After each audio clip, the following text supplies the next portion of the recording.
Hello. Welcome to the B Hey, Cops Guide. hello. Can you hear me okay? Yeah, I can hear you. Uh, Finally, I think we started right correctly once. So this is the B Cops Guide. That's Bull Garlington. I'm David Haynes, and we're here to discuss. We didn't even plan what we're here to discuss. So, I had ideas and then I lost them all. yeah, I have, hold on, I do have ideas. I've been trying to, if you look at here at the camera, I, uh, I have one of your notebooks. Hey, cool. I've been trying to uh I just got some notebooks and I'm trying to take notes when I can. Well, I But tell you that I posted an article today that's getting a lot of attention, and if you want to talk about that, it could be pretty. I'm expecting a little blowback from it, but the name of the article is "Boredom is a Gift," and I just I posted it on Facebook, and I assumed the comments would be, "You mean like this article?" But actually, everyone's clicking through and taking it really seriously, which is cool. But and so you where did you write it for? That was for attorney at the work, attorney yeah, at work, yeah. where Bull writes a daily advice column to no what is it? It's how often do you publish a column? Uh, Once a month, and then I write other stuff for them too.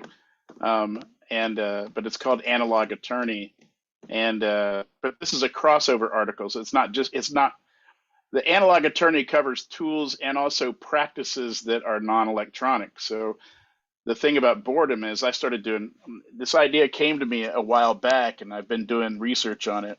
And it turns out there's a lot of a lot of research showing that a lot of research for decades has shown that boredom is actually beneficial to people.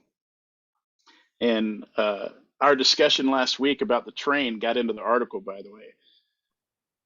It did? Yeah. So, kind of, because you and I were talking about it, and I realized that the those people stayed on the train up until they went nuts and busted the doors open and ran out into a cornfield. Why was it that moment that they finally lost it? I don't think it was just because it was so long and it smelled like poop.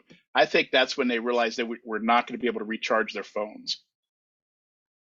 Well, that's a good possibility. I could see that. So, because imagine that if you don't have your phone for the last 10, 11 years, we've been kind of trained to check out our phone. 10 years ago, or a little more than 10 years ago, we checked our we changed our focus at work and sometimes even at home about every 3 minutes, which sounds like a lot.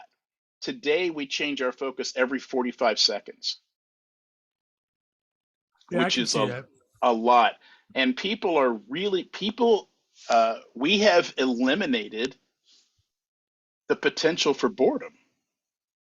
You almost can't be bored. Well, or you don't need to be. Well, You're not forced to be anymore. You're not forced to be.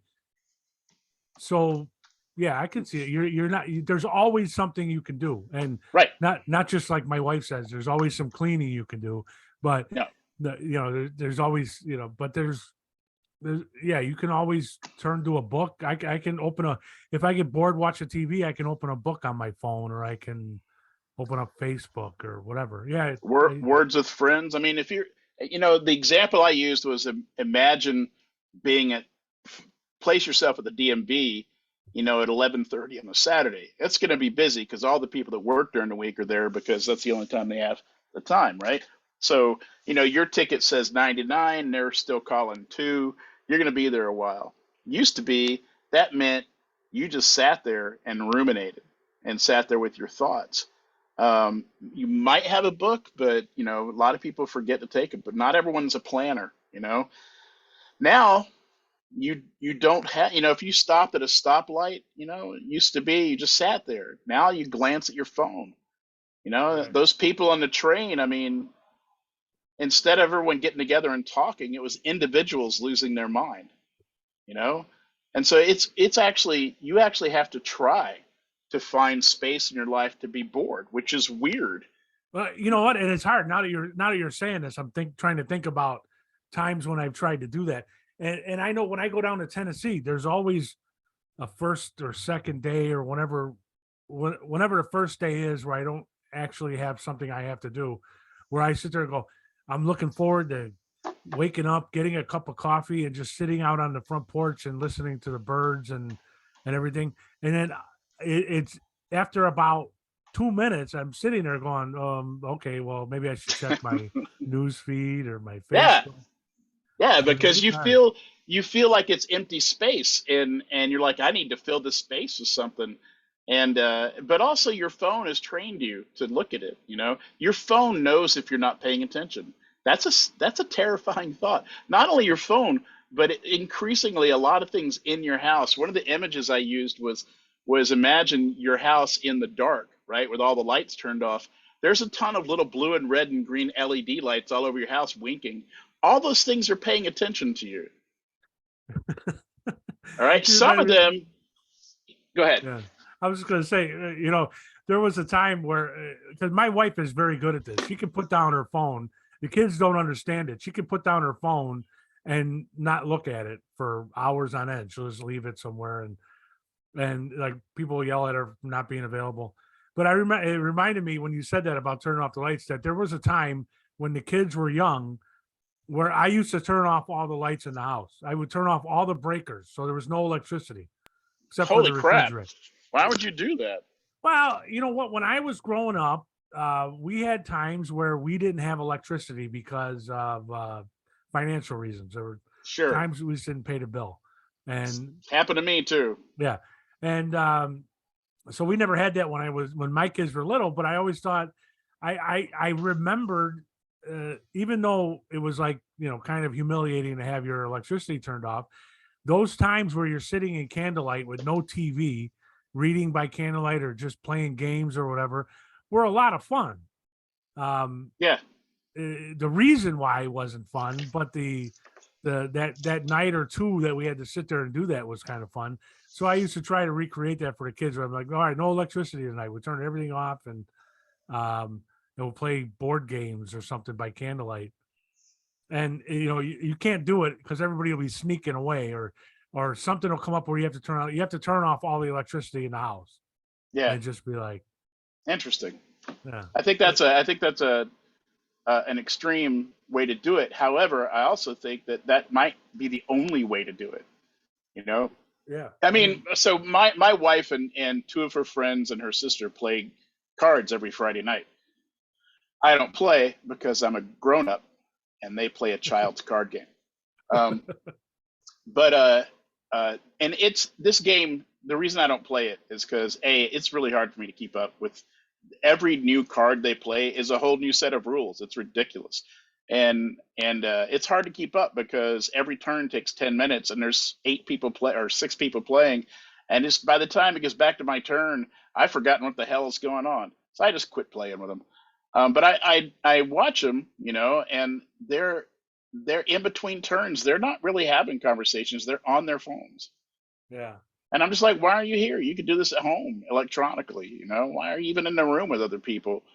And this thing with our phones, and I wrote this in the article too. I'm turning into the old man. It used to be the old man to say, "Hey, kids, get off my lawn." Now the old man is like, "Hey, get your fucking face out of your phone for 10 minutes." And it's real because I mean this habit of being in your phones is beginning to be detrimental because not only do we see, here's the thing that happens when you're during boredom. It's called um, default uh, the default neural network. All right, and what happens is that there's a default um, level for your brain for activity, and you when you are bored, it engages that a default neural system. That's what it is. It engages that system, and your brain starts to like do a check of everything, and it runs through stuff, and you begin to um, the longer that you have nothing to do, and the longer you don't actually do anything, you begin to make this connection between your subconscious and your conscious mind. And it's not like a mystical thing, it's a real measurable thing. And what you do is your two systems, your subconscious system and your conscious system, kind of like shake hands and go, hey, how's it going? How are things? And then they actually begin to sort of look at where you are in your life, and they actually do it's called autobiographical something planning. And so you ruminate about your life and about other things, and while that's happening, it's making these deep connections in your mind, and it's building a richness of these connections, and it's really good for you. It's as good for you as meditation, only you don't actually have to try. And and uh, uh, and what comes out of that is, when you snap out of it and you go back to your life, you have improved creativity. You've improved your ability to recall things. It's got incredible benefits that all these people pay so much fucking money for. They pay money for pills and vitamins and going on mental retreats and having a meditation coach and everything. When the truth is, they just have to sit and stare at a wall and not do anything for 20 minutes, and they get the same damn results. Maybe that's why that yoga and meditation and there's one of those places where you soak in water. Oh yeah, the floaty things. Yeah, maybe that just I don't know if it just opened up. I just noticed it, but No, it's been around. but maybe that's why they're kind of starting to take off. It's bad. I mean, we're at an age where we're trying to explain to kids. It's not that long ago that we didn't have these phones. Yeah, it's really not. It when you in the broad view of the broad perspective of our current history, all right, it's a blip. Yeah, yeah. It's only been since the 21st century began, really. I mean, there were cell phones in the 90s, but they had Snake. That's all they had. And they had those briefcase phones in the car. I remember the first one I saw was when I was in the Marine Corps in like 1990, and that was the briefcase phone that you Yeah, could they were only huge. yeah. Yeah, they were nuts. But hang on a minute, okay? Well, I have to say, but trying to explain to kids. Oh, you know what I wanted to tell you about that? Trying to explain to kids about the the way life was before cell phones. I was watching the Bruce Springsteen show on Broadway. I don't know if you've seen this, but he did a one-man show on Broadway, which is basically like storytellers. He told the Who? story. Bruce Springsteen. Oh, okay. He I, did I can't. he did I know who Bruce Springsteen is. I just didn't hear the name you said. he did the stories behind a lot of his songs, and it's a Broadway show, and they released a video of it. You can watch it. One of the things though, he's talking about when he left New Jersey and drove to California, and he was talking about how there was what 4 or 5 of them in 2 cars, and they lost each other somewhere around Ohio or something. And he said, and he stops and goes, "Okay, are you young people? You have to imagine now. There were no cell phones. There was no GPS. When you were lost, you were fucking lost. You were That's lost. it. They were out of your life. There's no contact. You know, if you have an endpoint, you can meet at the endpoint, but there's no contact with them.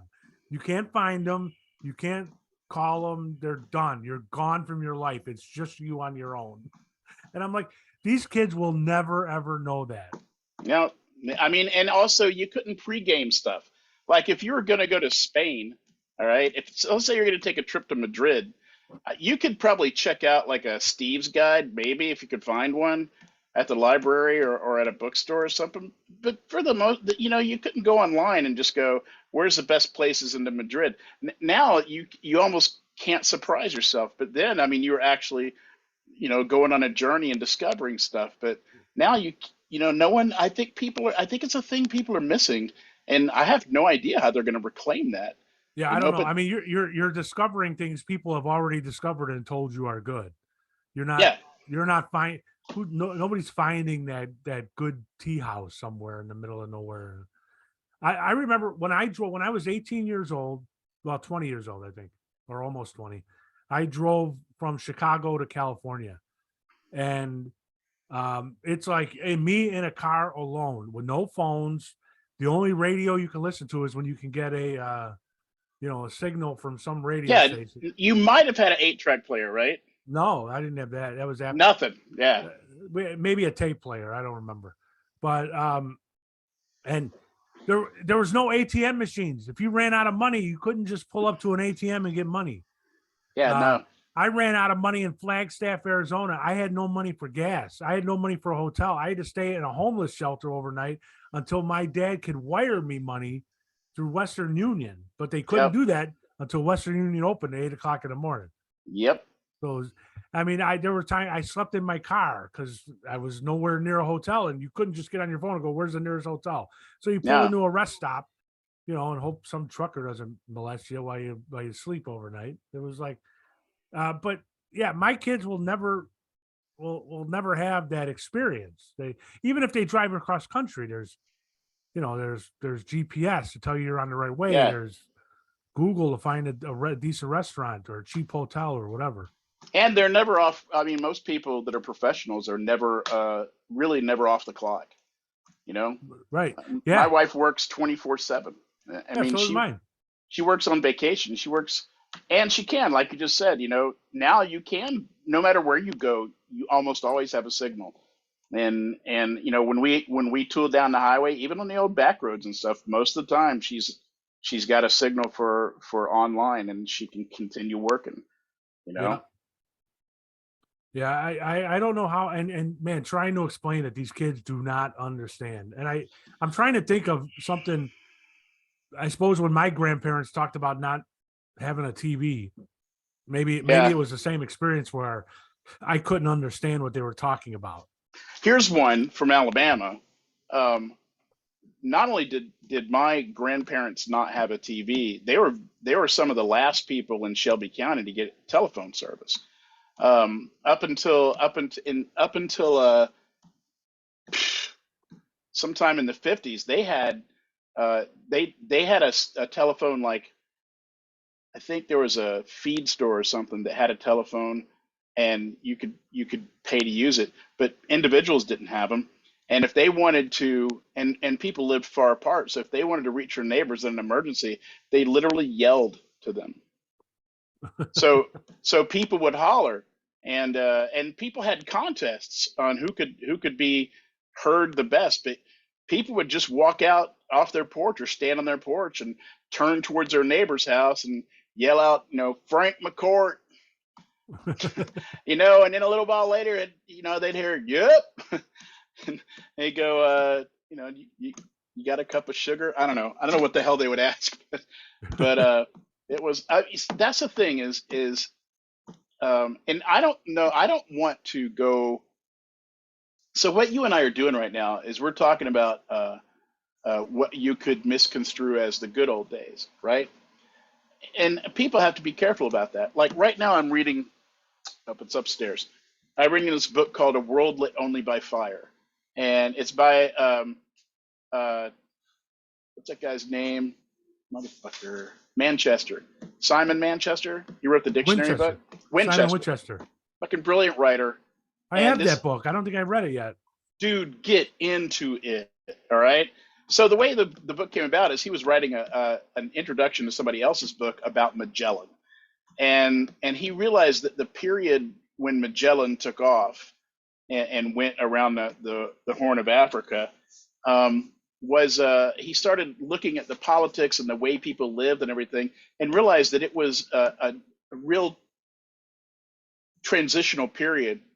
So he began to explore it. But one of the things you begin to realize is that life sucked. Life, you see all these movies. We're talking about 1630 to 1680, that period. You see these TV shows and they recreate the medieval period and the pre-Renaissance period as the Romantic period as just beautiful and wonderful. We're watching the Serpent Queen right now. So it's Catherine de Medici, and they portray everything as it's really nice and clean and lovely, but it wasn't like that. It was shitty. People were naked a lot. Yeah.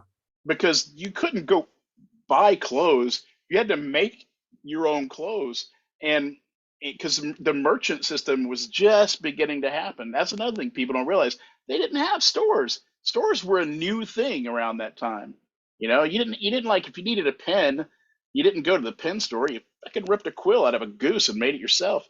And this book just talks about all this stuff and really changes your mind about what it would have been like to live back then. And it would have been, life was brutal and short, Yeah. and it was terrible. And so what we're doing is we're kind of talking about right now the good old days for us. And I got to wonder if our bias is missing something. I don't know. Well, I wait a think minute. it's Wait a minute. I think it's different for us though. I'm not saying that that's necessarily the good old days. I love the technology. I've embraced more than most people I know, and I love sitting at a computer figuring out a problem. Or I love the fact that I read I don't read physical books anymore. Um, I have them all on my phone, and Yeah. so I mean I love all that stuff.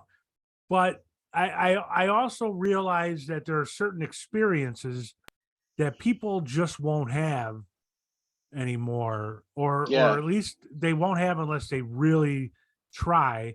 And so it's kind of important to basically explain why it's important to try to have those experiences. Why I is it guess so. important to get off the grid and just go do something, I where mean, there is a lot of people in the Gen Z generation that like to go camping, and it's a big deal for them. And I think they get a little bit off grid when they do that, but yeah, I don't think they go far enough. I was up in Wisconsin this past weekend, and uh we were visiting with friends, and I was talking the hunting season is just starting, and so these guys are talking about hunting. And it was it was actually kind of interesting. They were explaining that last weekend, uh two weekends ago, was the first weekend of hunting, but it's handicapped. You can only go hunting if you're handicapped. um so the first weekend is handicapped. This past weekend was for kids. So adults, you can take your kid out there, but adults can't shoot. Only kids can shoot, and they can only get licenses for kids. And then like deer hunting season starts next month or whatever.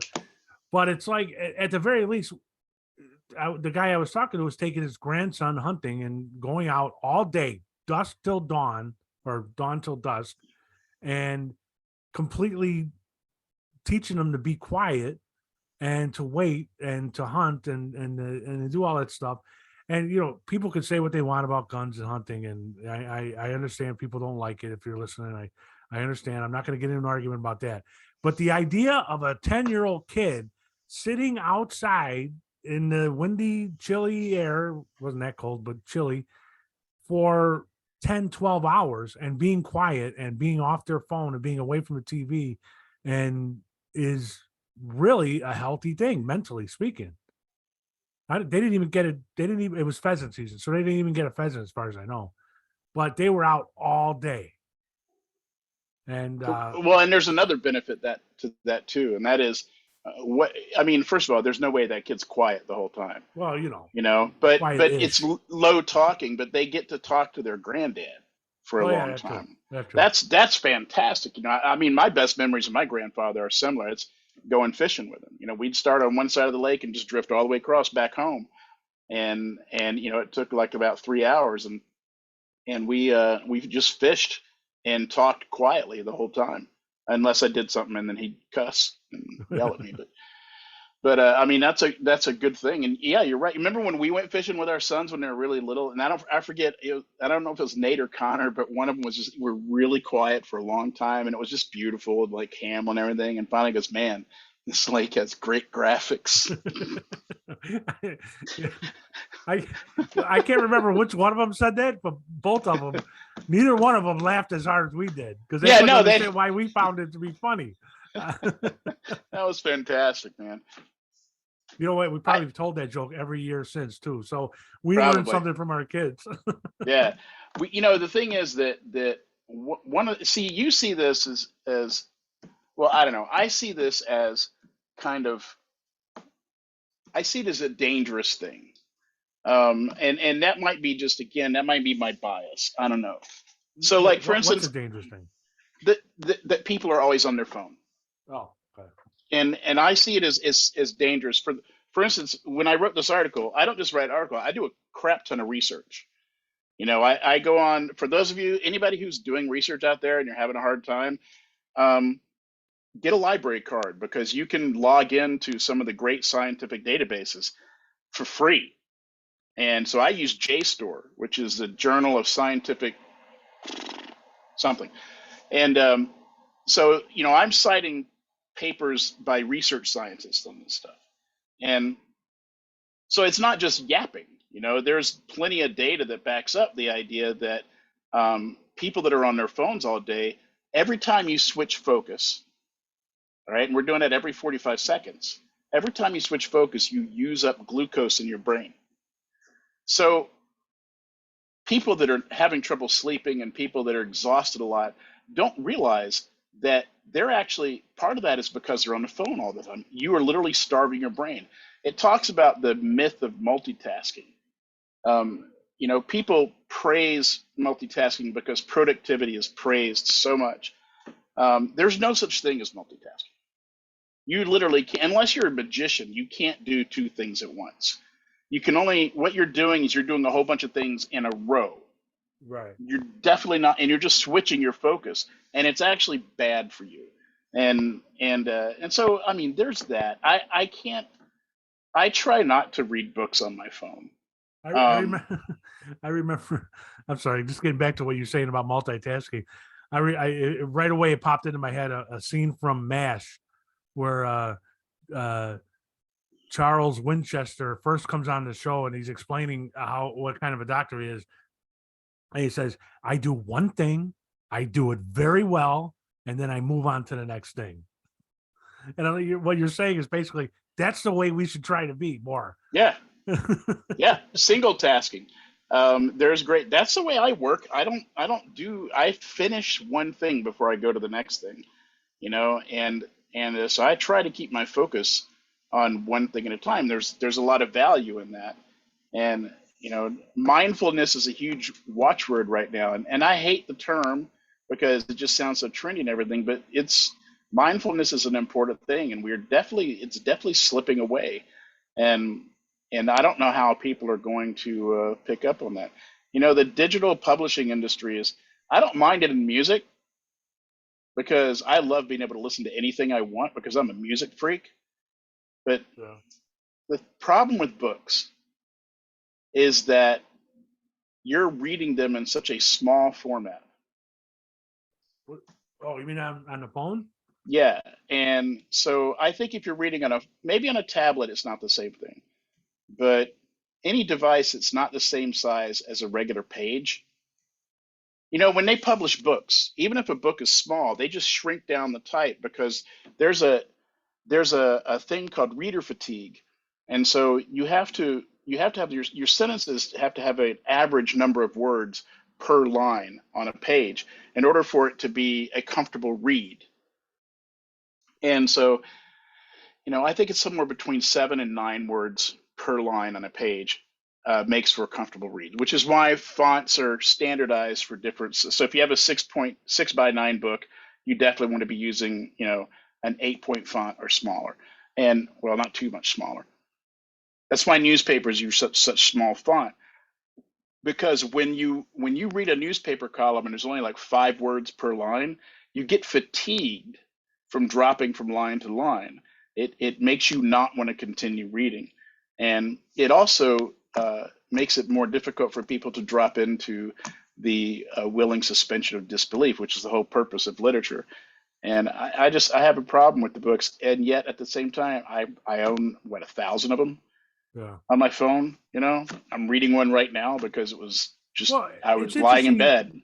It's interesting you say that because it brings to mind something that I do that I never really paid attention to, but my wife mentioned it. My font, I lower my font to a certain. It doesn't have the size. It doesn't say what number it is. It just. Yeah.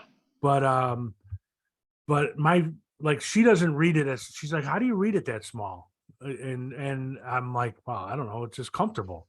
And I never really thought about it that it actually is comfortable, but Yeah. Yeah. I lowered it to where it is the same as a book size, just like I changed the color of the screen to sepia so that it's not Yeah. white and black. Yeah. Um, and it, I mean, to me, it's like reading a book that's not as heavy as a book.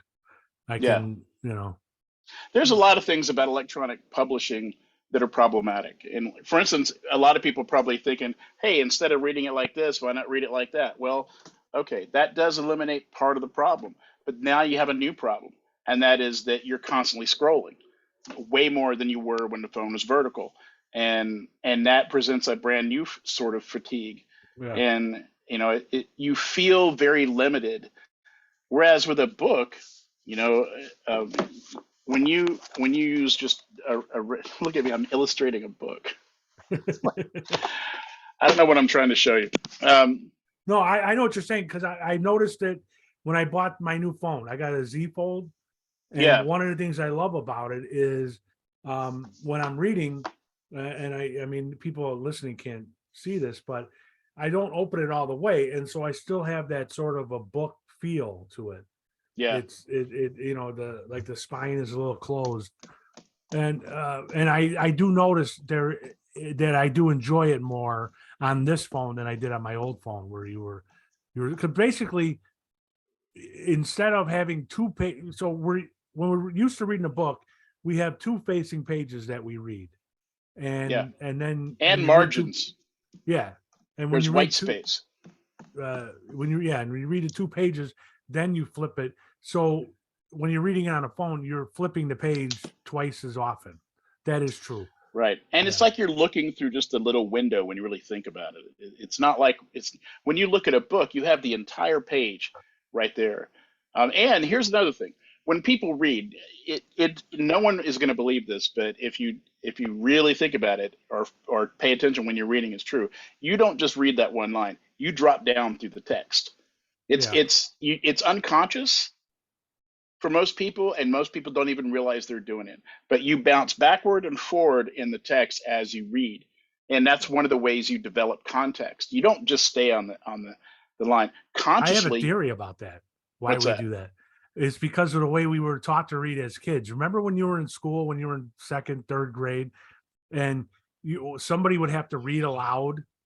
You would go down the row, whatever you'd read Ugh, aloud, and even the even the stupidest kid can read faster silently than the person who's reading aloud. yeah, So you would be reading ahead of the person, and but you would have to be able to keep track of where they're at. And so you were used to basically reading and listening, and so being able to go back and forth in a text. And I think that trained us to do that, to drop down probably. and probably also studying when you're trying to look for keywords in any kind of text. Yeah, and it's also just an aspect of the way that the mind anchors itself in a story, in a printed story. And it's a lot of times it's not even informational. It's just kind of like, I don't know, checking, so to speak. That's a thing when you're reading on a phone. It's very much like that kid in class that would read like Johnny went to school and his father took a train to the coast then. You know what I Yeah. mean? Like there's not that continuity of tone that a person who's a better reader would have a continuity of tone. On a cell phone, every time you get to the end of like 4 words, 5 words, you stop and go down to the next line. So that internal voice is silenced for half a second.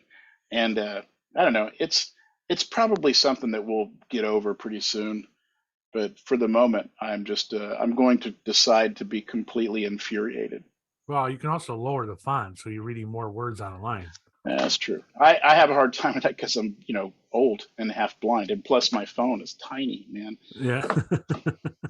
I just got a new phone, and I'm like, I don't need all the new crap. So I got an iPhone 12, and um, as my upgrade. I mean, I only had a 10 before, but I only went up to 12 and not to 14, and because I just wanted a tiny phone like this, and I got what I asked for.